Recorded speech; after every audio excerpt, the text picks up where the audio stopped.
আসসালামু আলাইকুম প্রিয় বন্ধুরা, দুটি সচেতনমূলক কথা বলার জন্য আসলে এখানে দাঁড়াইছি।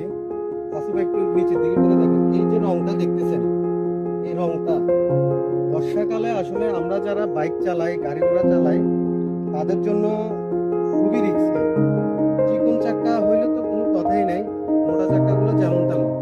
চিকন চাক্কাগুলো যদি এই রঙের উপরে যদি উঠে, প্রচুর পরিমাণে স্লিপ করে, চাক্কা কাট মারে, স্লিপ করে, আপনার যে কোনো সময় দুর্ঘটনা ঘটার সম্ভাবনা থাকে। তো অনেকে অনেকভাবে অনেক কিছু বলে থাকে।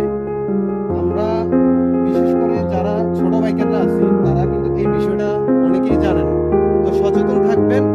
বর্ষাকালে আমার ভিডিওটা আরো 2 দিন আগে করার কথা ছিল, তবে আমি 2 দিন আগে করতে পারি নাই। আপনারা যারা ছোট বাইকার আছেন, গাড়ি ঘোড়া চালান, বর্ষাকালে একটু এগুলো দেখে চালান।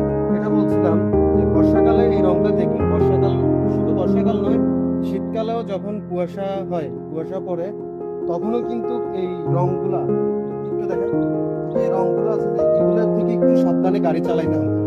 মোটা চাকাতে কোনো সমস্যা হয় না, বাট চিকন চাকাতে একটু সমস্যা বেশি, দুর্ঘটনা ঘটার সম্ভাবনা বেশি থাকে। তো আমরা যারা বাইক চালাই একটু সচেতন হয়ে গাড়ি চালাবো, নিরাপদে গাড়ি চালাবো। ধন্যবাদ সবাই।